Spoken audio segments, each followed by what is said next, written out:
चेतावनी, ये वीडियो बच्चे, कमजोर दिल वाले या मानसिक रूप से कमजोर लोगों के लिए नहीं है। आपके लिए वीडियोस के लिंक डिस्क्रिप्शन में है। ये वीडियो भूतकाल में घटी घटनाओं पर आधारित है। इस वीडियो को सिर्फ आपके जानकारी के उद्देश्य के लिए बनाया गया है। सही से जानकारी के लिए वीडियो को पूरा देखें। अगर किसी ने कोई आविष्कार किया हो या किसी ने अपने अधिकार के लिए आवाज उठाई हो तो उसको क्या सजा दी जा सकती है। मगर इतिहास में ऐसे कई सजाएं थी जो भारत से लेकर यूरोप, चीन, अमेरिका तक बेहद अजीब और भयानक तरीके से दिए जाते थे। तो आज हम बात करेंगे कि कैसे राजा और महाराजा चूहों और हाथियों को सजा देने के लिए या लोगों को अपने मनोरंजन के लिए दिल दहला देने वाली सजा का इस्तेमाल करते थे। तो चलिए वीडियो को शुरू करते हैं। Milk and honey scepticism.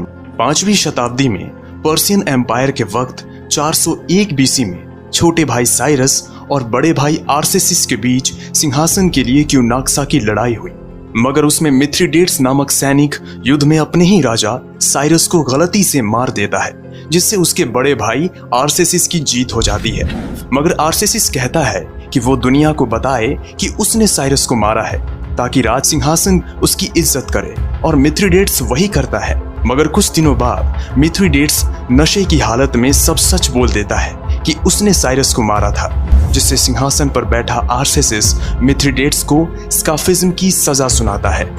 स्काफिज्म का ग्रीक में मतलब अंदर से खोखला होता है। इस सजा में अपराधी को 2 छोटी नाव के बीच बंधवा दिया जाता था, एक सीधा और एक उल्टा, इस तरीके से जिससे गुनहगार का सिर, पैर और हाथ बाहर रहे और वो सूरज की रोशनी में रखा जाता था। फिर उन दोनों नावों को नट से टाइट किया जाता था ताकि वो बाहर ना निकल पाए। फिर उसे दूध और शहद का घोल पिलाया जाता था और घोल को गुनहगार के शरीर पर डाला जाता था ताकि कीड़े मकोड़े उसके शरीर पर आकर्षित हो। कुछ ही देर में मक्खियां और चूहे गुनहगार के शरीर को घेर लेते थे। गुनहगार को कई हफ्तों तक सिर्फ शहद और दूध पर जिंदा रखा जाता था, जिससे उसका शरीर अंदर से मीठा और कीड़ों के लिए आकर्षित बन जाए। इस सजा का जिक्र 950 साल पुरानी किताब प्लूटार्क्स लाइफ ऑफ आर्टाजेर्जेस में मिलता है। मिथ्रिडेट्स की ये सजा 17 दिनों तक चली, जिसके बाद उसकी मौत कीड़ों की वजह से हुए ब्लड पॉइजनिंग की वजह से हुई। कहा जाता है कि पर्शियन एम्पायर के बाद बहुत से राजाओं ने अपने साम्राज्य में इस सजा को लागू किया। 220 साल के समय काल में पर्शियन एम्पायर ने कितने लोगों को ये सजा सुनाई, इसका कोई हिसाब नहीं है। Iron chair torture. कल्पना करो कि आपको गिरफ्तार किया गया है, भले ही आपने कोई अपराध किया हो या नहीं, और आपसे सच निकलवाने के लिए आपको चाइनीज टॉर्चर या आयरन चेयर टॉर्चर का इस्तेमाल किया जाएगा। इस सजा में गुनहगार को पीतल के नोखिले आकार में बने चेयर पर बिठाया जाता था। चेयर के पीछे ब्लेड्स लगे होते थे और चेयर में लगी कील का आकार छोटा और बड़ा रखा जाता था। एक औसत चेयर में 500 से 1500 तक कीलें होती थी। गिरफ्तार व्यक्ति को बलपूर्वक चेयर पर बिठाकर लॉक कर दिया जाता था।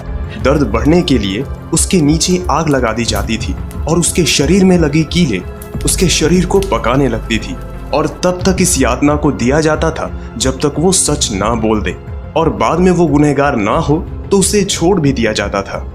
मगर 1500 कीले शरीर में घुसने के बाद बचना वैसा ही है जैसा आपके घर से चंद्रमा पर पैदल जाना, यानी कि नामुमकिन। ब्रेजन बुल, इसे ब्रोंज या सिसिलियन बुल भी कहा जाता था। डियोडोरस सिकुलस की किताब बिब्लियोथेसा हिस्टोरिका के मुताबिक इसकी खोज प्राचीन ग्रीस के एक कांस्य कलाकार फेरिलियोस ने की ताकि अपराधियों को नए तरीके से सजा दी जा सके।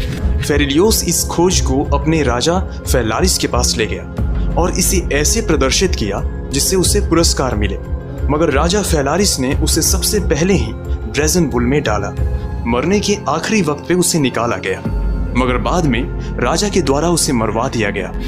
ब्रेजन बुल बैल के आकार में पीतल का बना होता था, जिसको अंदर से खाली बनाया जाता था, जिससे उसमें गुनहगार को डाला जा सके, और जिसके बाद उसे आग के ऊपर रखा जाता था जिससे गुनहगार का शरीर भुन जाए। बुल के ऊपरी हिस्सों में लगी पाइप्स और ट्यूब्स की वजह से गुनहगार की चीख बैल की आवाज में बदल जाती थी। उसमें लगी पिस्टन या वेल्व से आवाज को सुरीली बनाई जाती थी। ये लगभग वैसा ही होता था जैसा आपने कॉर्नेट या ट्यूबा में देखा होगा। अंदर से निकलते धुओं को परफ्यूम की मदद से सुगंध में परिवर्तित किया जाता था। इसकी सुगंध लगभग वैसी ही होती थी जैसे आज की अगरबत्ती की होती है।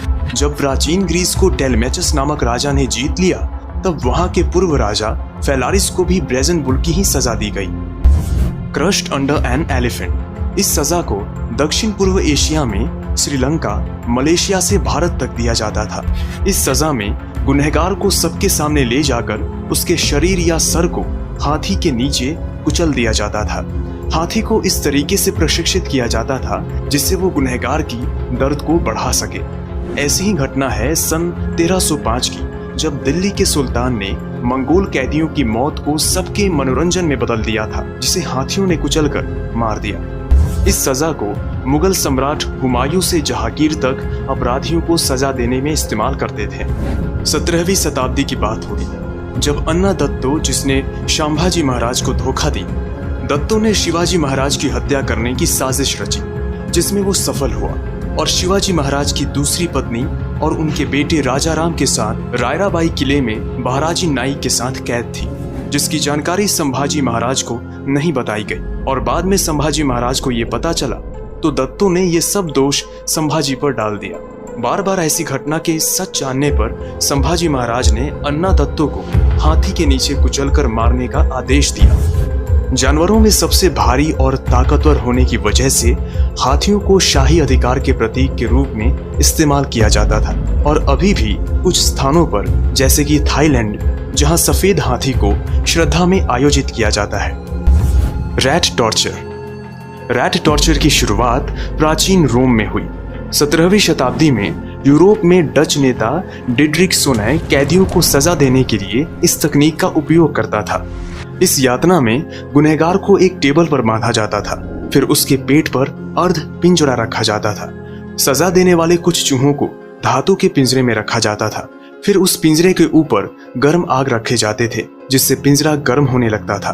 पिंजरा में रखा चूहा बाहर निकलने के लिए नर्म इंसान के शरीर को काटना शुरू कर देता था। एलिजाबेथ युग के रोमन कैथोलिक नामक राइटर ने आरोप लगाया कि टावर ऑफ द लंदन के नीचे एक पूरी तरह से अंधेरी जगह बनाए गए थे, जो थेम्स नदी के नीचे था। नदी में पानी भर जाने की वजह से उसमें चूहे भर जाते थे। कैदियों को सजा देने के लिए वहीं बांध दिया जाता था, मगर धीरे धीरे इस तकनीक को गुनहगारों से सच निकलवाने के लिए इस्तेमाल किया जाने लगा, क्योंकि एक चूहे से मरने के भयानक सजा से पहले गुनहगार सच उगल देता था। लिंची चीन में शुरू हुई एक ऐसी सजा का नाम था जिसे देने के लिए गुनहगार के शरीर पर हजारों बार काटा जाता था। शब्द लिंची पहली बार 3वीं सदी के दार्शनिक किताब जुंजी के अध्याय 28 में एक पंक्ति में दिखाई देता है। इस सजा को 3 हिस्सों में दिया जाता था। सबसे पहले गुनहगार को सार्वजनिक स्थान पर ले जाया जाता था ताकि उसे सब देख पाएं। फिर उसके शरीर पर धीरे धीरे एक तेज चाकू से कट्स लगाए जाते थे। चाइनीज मानते थे कि टुकड़ों में कटौती करने का मतलब ये है कि उससे मृत्यु के बाद भी पीड़ित की आत्मा कभी भी संपूर्ण नहीं होती। कई बार इस सजा को 3 दिनों तक चलाया जाता था, जिसमें गुनहगार के शरीर पर 3000 से भी ज्यादा कट्स और उसके शरीर के अंग धीरे धीरे निकाले जाते थे। और अगर परिवार धनवान हो तो वो घूस देकर पहली बार में ही मारने को चुन सकता था। बाद में पीड़ित के मृत शरीर को दवा के रूप में बेचा जाता था। इस सजा को पहली बार 1890 में विलियम आर्थर कर्टिस ने कैमरा पर रिकॉर्ड किया था। इस सजा को सरकार ने 1905 में बैन कर दिया। 9 दिसंबर 1927 में द टाइम्स के एक पत्रकार ग्वांगझोउ शहर में इस सजा को देने का जिक्र किया। ऐसी कई सारी तकनीकें थीं जो पुराने काल में सजा के रूप में इस्तेमाल की जाती थी, मगर ऐसे कई राजा थे जो सजा को अपने फायदे और मनोरंजन के तौर पर इस्तेमाल करते थे। तो कुछ अपने देश या राज्यों में शांति बनाए रखने के लिए और लोगों को इंसाफ मिले, इसलिए ऐसे क्रूर सजा का इस्तेमाल किया जाता था। अगर आपके पास भी ऐसी कोई जानकारी हो तो हमें कमेंट करके बताएं। आप अगली वीडियो किस टॉपिक पर चाहते हैं उसे भी कमेंट करके बताएं।